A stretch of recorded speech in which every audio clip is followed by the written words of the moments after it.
नमस्कार, जय हिंद, वंदे मातरम। दोस्तों, मैं नवदीप सिंह तक्षशिला बुंदेलखंड में आपका एक बार फिर से स्वागत करता हूं। जैसा कि आप देख रहे हैं, शिक्षक भर्ती वर्ग 1 काउंसलिंग संबंधी अपडेट आई है।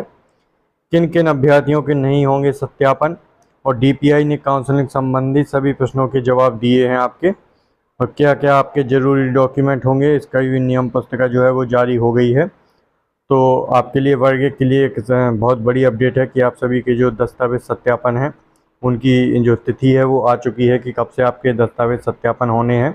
तो पूरी जानकारी आ गई है। तो इस वीडियो को ज़्यादा से ज़्यादा शेयर जरूर कर दें अपने मित्रों तक, दोस्तों तक, सभी लोगों तक। और आपको क्या क्या डॉक्यूमेंट ज़रूरी होंगे, क्या क्या आपको फाइलें बनानी होंगी, कौन कौन सी उसमें मार्कशीट वगैरह लगानी होगी, और किन अभ्यर्थियों के दस्तावेज सत्यापन नहीं होंगे, इस बारे में हम बात ज़रूर करेंगे। तो वीडियो के अंत तक आप लोग ज़रूर बने रहें, और सभी लोगों तक शेयर जरूर कर दें, अपने मित्रों तक वीडियो।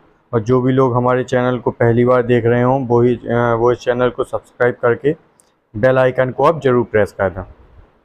और हमसे जुड़ने के लिए, पर्सनल जुड़ने के लिए हम हमारे चैनल को जो है वो आप ज्वाइन भी कर सकते हैं। तो चलिए एक एक करके हम एक एक डिटेल में बात करते हैं, हर एक टॉपिक पर एक एक करके डिटेल में।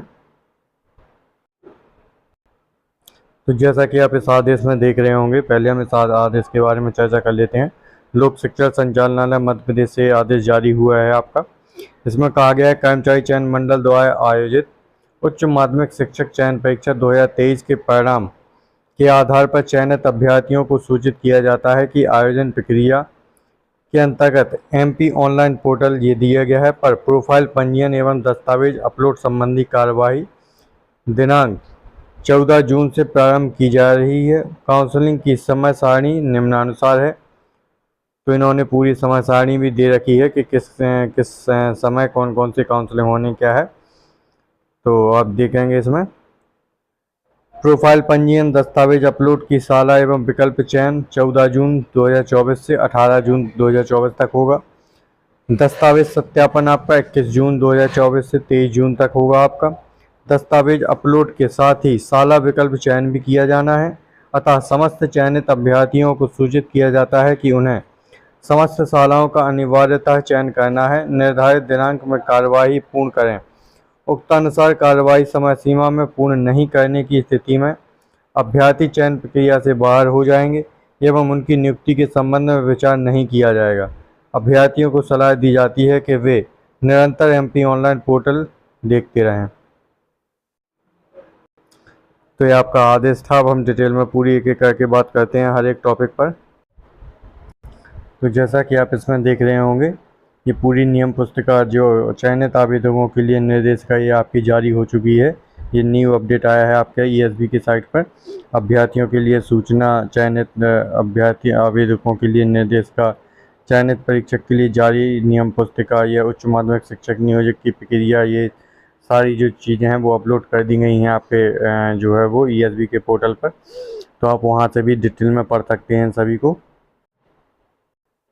जैसा कि मैंने बताया था कि किन अभ्यर्थियों के जो हैं वो दस्तावेज सत्यापन नहीं होंगे, तो आप इसमें देख सकते हैं गणित विषय को छोड़कर शेष विषयों के अभ्यर्थियों के लिए सूचना है पूरी कि आपके जो अभ्यर्थियों के प्रोफाइल अपडेट करने की जो तिथि है वो 14 से 18 तक की है अपलोड करने की।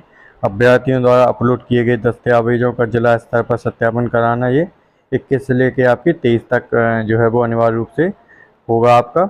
और गणित विषय को छोड़कर, क्योंकि आपको पता है कि गणित विषय की जो है वो उसमें कोर्ट में केस चल रहा है अभी, उसका जो दोबारा से शायद उसका जो वो है रिजल्ट है वो अपलोड होगा दोबारा से, उसमें त्रुटि पाई गई थी।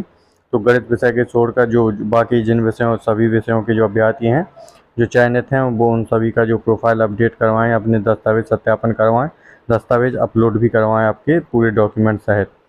इसमें नीचे दिया गया है गणित विषय की के लिए समय सारणी पृथक से जारी होगी।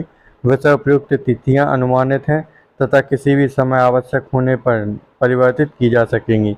उपयुक्त तिथियों के अनुसार विवरण प्रकरण जो बाकी का और दिया गया है। तो आपके लिए जो गणित विषय के लिए जो समय सारणी है वो अलग से फिर से जारी की जाएगी जब भी इसका पूरा क्लियर हो जाता है। अभी बाकी के सभी विषयों के लिए जारी हुई है। और ये आपकी लोक शिक्षा संचालनालय द्वारा उच्च माध्यमिक शिक्षक नियोजन चयनित आवेदकों के लिए निर्देशिका भी ये जारी की गई है। तो इसको भी आप डिटेल में ज़रूर पढ़ लें।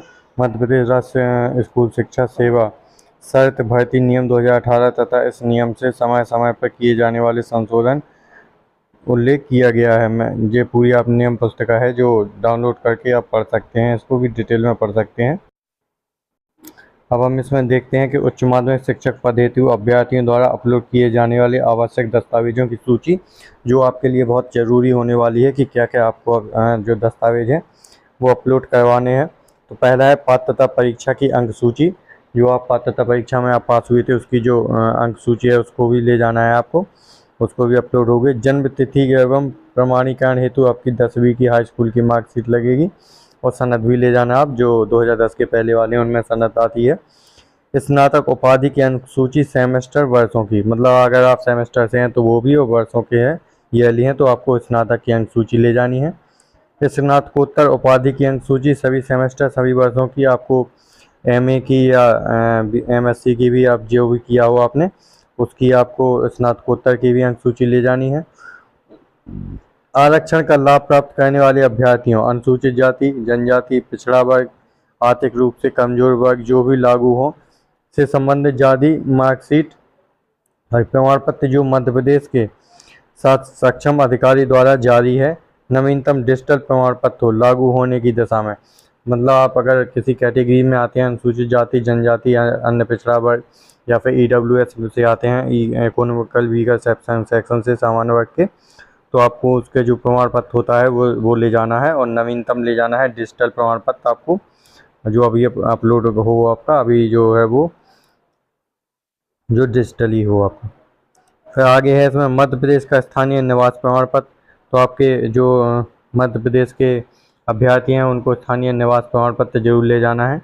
जो अदर राज्य से हैं, यूपी से हैं, उनका जो निवास प्रमाण पत्र है वो नहीं लगेगा वो, क्योंकि आप जनरल में काउंट होंगे उनके वो सभी लोग।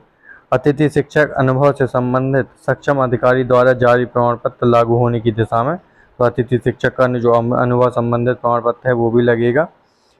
स्थायी दिव्यांगता भूतपूर्व सैनिक की स्थिति में सक्षम अधिकारी द्वारा जारी नवीनतम डिजिटल प्रमाण पत्र, जो भी दिव्यांग है उनका भी प्रमाण पत्र इसमें लगेगा। बीएड की अंक सूची सभी सेमेस्टर की, तो आपको बीएड की भी आपकी अंक सूची ले जानी है। आयु छूट संबंधी प्रमाण पत्र, जिनको आयु में छूट मिलती है उनके लिए भी प्रमाण पत्र होता है, तो वो भी आपको ले जाना है जिनको भी आयु में छूट मिलती है। मध्य प्रदेश का जीवित रोजगार पंजीयन तो अभी तक जो मध्य प्रदेश का आपको जीवित रोजगार का जो पंजीयन है वो भी बनवाना पड़ेगा, उस वो भी आपका इसमें लगेगा। उपनाम परिवर्तन की स्थिति में शपथ पत्र, तो अगर आप उपनाम परिवर्तन करवाना चाहते हैं, कुछ भी आपकी त्रुटि होती है तो उसमें आपका एक प्रमाण पत्र लगता है, उसको आपको साथ में ले जाना है।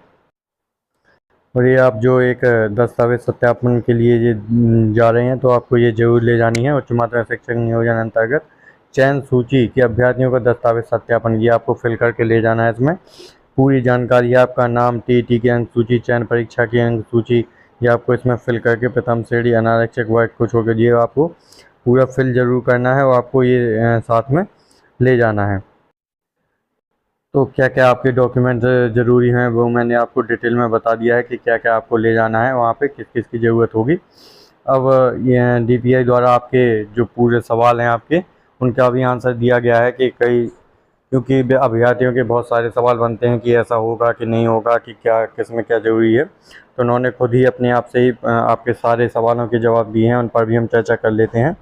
जैसे उच्च माध्यमिक शिक्षक नियोजन प्रक्रिया, इसमें पहला है क्या चयन प्रवर्ग दिव्यांगता श्रेणी भूतपूर्व सैनिक अतिथि शिक्षक अनारक्षित प्रवर्ग में परिवर्तन हो सकता है या नहीं हो सकता, कि आपका इसमें टिक हो गया है तो आप उसमें वापस से परिवर्तन करवा सकते हैं कि नहीं, तो उन्होंने कहा है जी नहीं, मतलब कि आपका जो परिवर्तन है वो नहीं होगा, परिवर्तन नहीं होगा। अतिथि शिक्षक प्रमाण पत्र कब तक का मान्य होगा, तो इसमें इन्होंने बताया है 31 मार्च 2024 तक के अनुभव प्रमाण पत्र मान्य किए जाएंगे। तो मतलब जो आप अभी 31 मार्च 2024 है यहाँ तक कि आपके जो अनुभव प्रमाण पत्र है वो मान्य किए जाएंगे। अतिथि शिक्षक श्रेणी में चयन हुआ अनुभव क्या होना चाहिए, मध्य प्रदेश की शासकीय शाला की न्यूनतम 200 दिवस तथा 3 शैक्षणिक सत्र का कार्य होना चाहिए। जैसा कि उन्होंने बताया कि आपके 200 दिन पूरे दिवस पूरे हो जाने चाहिए और 3 साल की अवधि अगर पूरी होती है तो आपका जो प्रमाण पत्र है वो मान्य किया जाएगा। स्कूल शिक्षा विभाग से जारी डिजिटल प्रमाण पत्र ही मान्य होगा, तो आपको डिजिटल प्रमाण पत्र ही बनवाना पड़ेगा इसके लिए। जनजातीय कार्य विभाग के साथ सहायक आयुक्त के हस्ताक्षर से जारी प्रमाण पत्र मान्य होंगे। अगर जनजातीय विभाग के जो सहायक आयुक्त हैं वो हस्ताक्षर करते हैं तो वो भी प्रमाण पत्र आपका जो है वो मान्य किया जाएगा। अगला आपका सवाल है, यदि अतिथि शिक्षक रहते हुए कोई उपाधि या पदोन्नति नियमित रूप से की जाती है तो क्या अतिथि शिक्षक का अनुभव मान्य होगा? तो इसका आंसर दिया है इनमें, जिस सत्र में नियमित विद्यार्थी के रूप में उपाधि या पदोन्नति प्राप्त की है तो उस सत्र का अतिथि शिक्षक का अनुभव मान्य नहीं होगा, उस सत्र का नहीं होगा। दोनों कार्य अतिथि शिक्षक कार्य की शासकीय शाला एवं उपाधि पदोन्नति का कॉलेज मुख्यालय एक ही है तब उस सत्र की अतिथि शिक्षक कर सकेंगे अथवा मान्य नहीं होगा। तो उन्होंने इसका भी आंसर दिया गया कि उसका मान्य, इन्होंने साफ कर दिया है कि दोनों कार्य अतिथि शिक्षक कार्य की शासकीय शाला एवं उपाधि पदोन्नति का कॉलेज पत्रोपाधि का कॉलेज मुख्यालय एक ही है तब उस सत्र की का अतिथि अनुभव मान्य नहीं किया जाएगा, अन्यथा मान्य नहीं होगा। इसका भी साफ कर दिया है इन्होंने। अगला है, अतिथि शिक्षक श्रेणी में चयन हुआ है किंतु प्रमाण पत्र नहीं है, तो ऐसे में क्या होगा? मुख्य चयन सूची के अंतर्गत अभ्यर्थी अमान्य होगी, मतलब जो आपकी मुख्य सूची आई है इसके अंतर्गत आप अमान्य कर दिए जाएंगे। लेकिन ऐसा ही नहीं है कि आप अमान्य कर दिए जाएंगे तो आपकी जॉब नहीं लगेगी।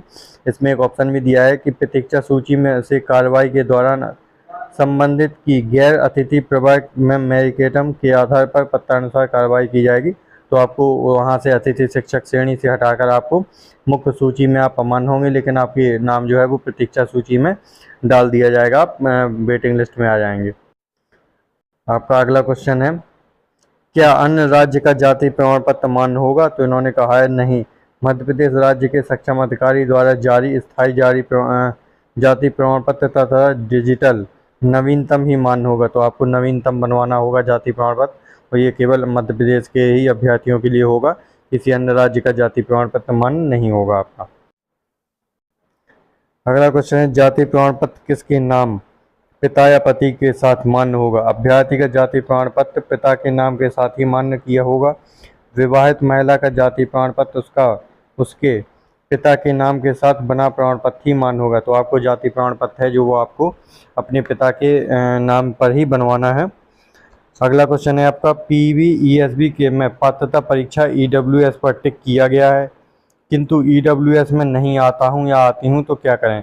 तो ये भी क्वेश्चन हो जाता है कि उसमें EWS है जो कैटेगरी है उस पर आपने टिक कर दिया है, लेकिन आप EWS में नहीं आते हैं तो क्या होगा आपका? तो मुख्य चयन सूची में EWS प्रभाग में अभ्यर्थी अमान्य होगा, तो आप EWS कैटेगरी में अमान्य कर दिए जाएंगे। लेकिन प्रतीक्षा सूची के से कार्रवाई के दौरान संबंधित अनारक्षित प्रभाग के मेरिट वही है कि आपको EWS की कैटेगरी से हटाकर आपको वेटिंग लिस्ट में प्रतीक्षा सूची में डाल दिया जाएगा। फिर मैंने PVESB की पात्रता परीक्षा में त्रुटिवश SC पर टिक किया है जबकि ST में आता हूँ या आती हूँ, तो वही है कि मुख्य चयन सूची में आप आरक्षित वर्ग के अभ्यर्थी अमान्य हो जाएंगे, तो आपने जो टिक किया है उस जो कैटेगरी है उसमें आप अमान्य कर दिए जाएंगे, लेकिन आप वेटिंग में प्रतीक्षा सूची में आपका नाम होगा। अगला क्वेश्चन है आपका, दिव्यांगता के प्रकार त्रुटिवश गलत अंकित हुआ है, क्या दिव्यांगता का प्रकार संशोधित किया जा सकता है? दिव्यांगता के प्रकार को संशोधित करने का कोई प्रावधान नहीं है। मुख्य चयन सूची से संबंधित अभ्यर्थी अमान्य किया जाएगा और आपको प्रतीक्षा सूची में कार्रवाई की जाएगी। मेरे पास दिव्यांगता प्रमाण पत्र अस्थायी है, वह क्या मान्य होगा? तो मुख्य चयन सूची में दिव्यांगता का अस्थायी प्रमाण पत्र के आधार पर अभ्यर्थी अमान्य की जाएगी। अगर आपके पास जो दिव्यांगता प्रमाण पत्र है वो अस्थायी है तो आपको वहाँ पे मुख्य चयन सूची में अमान्य होंगे और आपको प्रतीक्षा सूची से कार्रवाई के दौरान संबंधित गैर दिव्यांग श्रेणी में मेरिटम के आधार पर पत्रानुसार कार्रवाई की जाएगी आप पर, आपका उसमें प्रतीक्षा सूची में आप रहेंगे। तो ये आपके बहुत सारे सवाल थे जो अभ्यर्थियों के बनते हैं, उनके भी जो आंसर हैं वो ESB द्वारा खुद ही दे दिए गए हैं। ये पूरी क्लियर जानकारी है आपकी, किसी को कोई इसमें कन्फ्यूजन नहीं होना चाहिए। यदि फिर भी आपका कोई क्वेश्चन बच जाता है तो आप कमेंट बॉक्स में लिख कर ज़रूर बताएं, मैं आपको उसका आंसर ज़रूर दे दूंगा कि इसका क्या होना चाहिए। तो इस वीडियो को ज़्यादा से ज़्यादा शेयर ज़रूर कर दें और आप पूरे डॉक्यूमेंट जो जो बताया गया है वो आप पूरे बनवा लें। और यह एक इम्पोर्टेंट चीज़ भी है, इसको भी आप जरूर ध्यान रखें। उच्च माध्यमिक शिक्षक पद हेतु अभ्यर्थियों द्वारा अपलोड किए गए दस्तावेजों के सत्यापन के समय निम्नानुसार प्रपत्र के साथ दस्तावेजों की स्वप्रमाणित फोटो के 2 सेट फाइल तैयार कर साथ लाएं। निर्धारित स्थल पर सत्यापनकर्ता अधिकारी द्वारा मूल दस्तावेजों से प्रमाणीकरण किया जाएगा, अतः समस्त मूल दस्तावेज भी साथ लाएं। तो आपको सारे ओरिजिनल जो डॉक्यूमेंट है वो भी साथ ले जाने हैं और आपको जिन सभी जो दस्तावेज आपके हैं हाई स्कूल इंटर की सारी मार्कशीटों की जो जो बताया गया है, आप एक बार फिर से वीडियो देख सकते हैं कि क्या क्या इंपॉर्टेंट है। उनके आपको 2 सेट बनाकर ले जाने हैं, 2 सेट फ़ोटो को स्टेट करवा के ले जाने हैं और आपको ओरिजिनल जो डॉक्यूमेंट हैं वो भी साथ में ले जाने हैं और सारे दस्तावेजों को स्वप्रमाणित करना है आपके साइन करके और फ़ोटो कॉपी के आपको 2 सेट बनवाने हैं। ठीक है, तो ये पूरी जानकारी थी आपको। और जो भी कुछ आपके क्वेश्चन बच जाएँ वो आप कमेंट बॉक्स में हमसे पूछ सकते हैं। तो जो भी नई जानकारी आएगी मैं आपको अपने इसी चैनल के माध्यम से ज़रूर प्रोवाइड करवाऊँगा। तो इस वीडियो को लाइक करके शेयर ज़रूर कर दें सभी लोगों तक। मिलते हैं अगली वीडियो में। जय हिंद दोस्तों।